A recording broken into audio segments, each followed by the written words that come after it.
Hey cycling community, this is Steve Grustis with Cycling Greek. When you do intervals, your workout is the intervals. You don't ride hard before, you don't ride hard after, your workout is the intervals.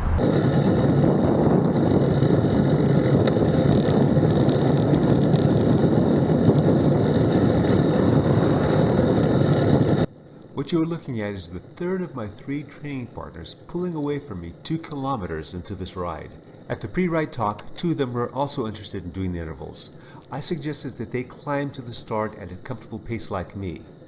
They elected not to. After a quick regroup, we headed to the start.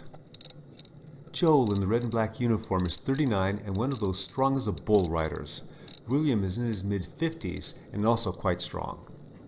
Near the start, once the seconds recycled over to 00 on my clock, we started our first interval. And go. Let's take a look at some numbers. The first column is going to be the length of interval. If you've been watching my videos, you know that pyramids are 1 minute on, 1 minute easy, 2 minute on, 2 minute easy, all the way up to 5 minutes in this case, then back down to 1 minute. The second column is going to be the average wattage that I attained for each of these intervals.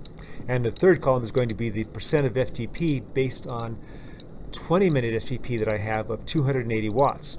The last column is the wattage goals that I set for each of these intervals, and we'll be talking about that in a bit. Keep in mind that these numbers are not Phil Gaimon numbers. They're not Vegan Cyclist numbers. These are numbers based on AFib Boy, going to be 64 next month, Cycling Greek numbers. Alright, let's get back to that last column.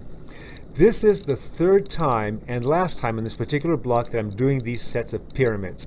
The first time I only did 3 of the 9 intervals because I had just moved into this new building at work, and rather than take the elevator I was taking the stairs. And then I stopped that after this particular session because it was killing my legs. On the second session, I ended up doing 6 of the 9 because I had a new teammate join me that I was so happy to have somebody out there with me, that we started much earlier than what I usually do in the ride, in other words putting on more miles. And then I let him set the pace going up to the start of the intervals, which was a little meatier than what I'm used to.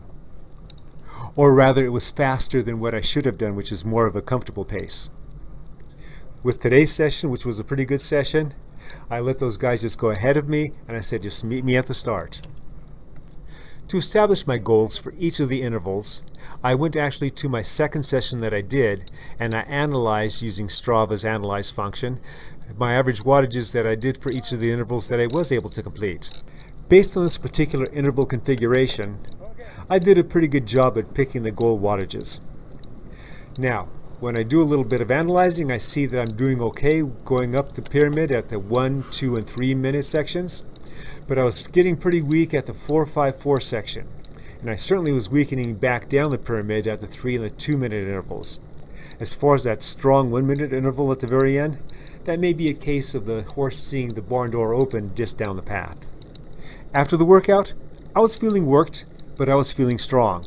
The big difference is I didn't have that extra half hour of riding, and the riding that I did do was at a comfortable pace and not at a taxing pace. Remember, identify your workout and then protect it. Don't do anything to diminish its quality. I hope you enjoyed this video and got something out of it. Remember, comment, like, subscribe. The Cycling Greek.